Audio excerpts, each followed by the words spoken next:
the final Catharsis was very different, not just because it was independently published and because it's by a first-time author, Vinnie Grewal.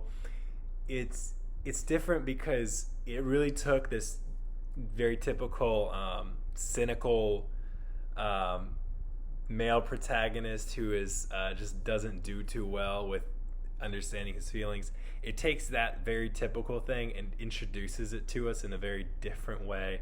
And just to get an idea of that, the way that he's kind of this very, again, very typical kind of like, okay, I'm used to this sort of character, this very introspective person who thinks they're special. It was just very different for me because you have the prologue at the beginning where you have like this whole breakup scene and it's very sad, oh no, and then you go into the next part, like the real part of the book that where it starts, and you have the main character reads John Green's Fault in Our Stars and starts having this epiphany that people are everyone I know is gonna die, and life has to have meaning somehow, and what is it? Oh, and I think that seeing it come from that source and kind of it brought into perspective how ridiculous everyone is when they first start to go on that journey of self-discovery. Now,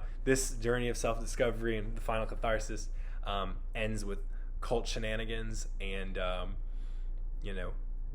not too nice things happening to people, and it's definitely not the way it usually has to end. It doesn't have to end that way when we go through that phase in life, which I think is universal for everybody. Everybody goes through that phase where they start to discover philosophy and the deeper meanings to art and such.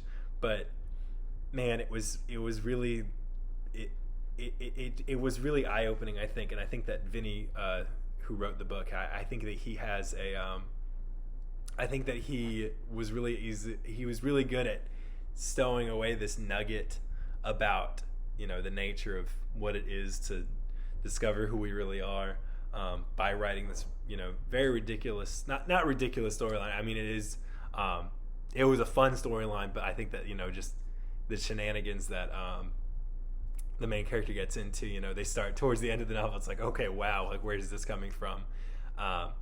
But I think that in this entertaining sort of black comedy style, he was able to really nail home this idea, the idea that we have to kind of let ourselves become ridiculous in order to enter into some sort of self-relating.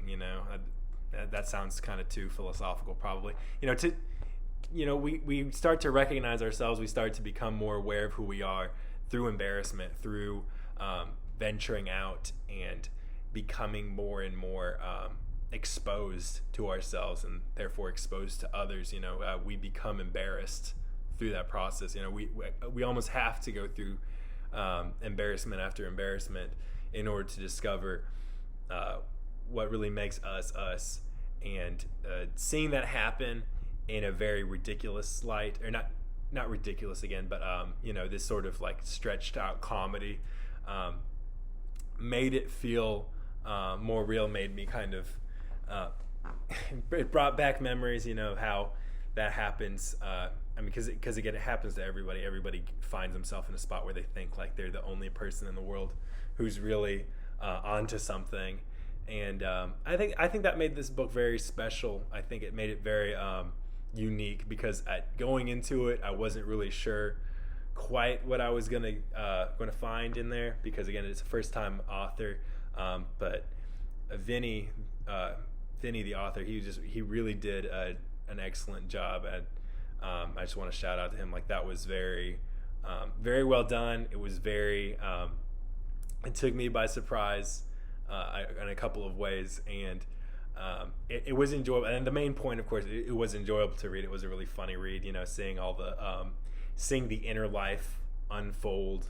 For this very gloomy, narcissistic character, and I love the self-awareness of the book. I love the interactions. The interactions for me always make the book. Dialogue for me is always a huge facet of something I'm reading, you know, and the dialogue was very, it reveals very much the tedium of male coming of age phases, that you have to get through it, you know, and, you know, praise God, most people do make it in one piece through that phase, and thankfully never have to go back into it and don't drag people into a cult along the way. But again, just congratulations, I guess, to Vinnie. You know, everybody, if y'all could just drop a comment and congratulate Vinnie on his first book.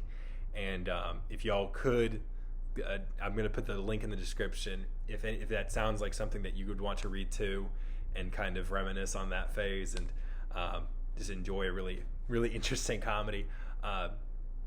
If you would like to do that, you know, definitely click on the link and order yourself a copy of the book. And again, just congratulations, Vinnie. You know, you did a really great job for first time. That is really impressive. You know, it was definitely very.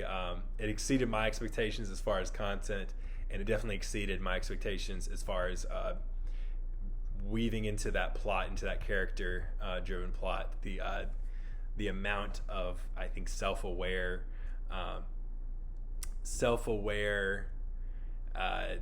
you know, self-jabbing sort of thing that, you know, I think is good for an author to get through, you know, because when you're first struggling through that and trying to publish your first book, you feel like it's going to be something very, very important, but you were able to pull off, I think, something, you know, Vinnie was able to pull off something that was very, very clever and very self-effacing and very entertaining. So definitely congratulations for that. I hope you guys do get into the book, and you know, you guys have a great rest of your day. Thanks for listening to this review for The Final Catharsis by Vinnie Grewal.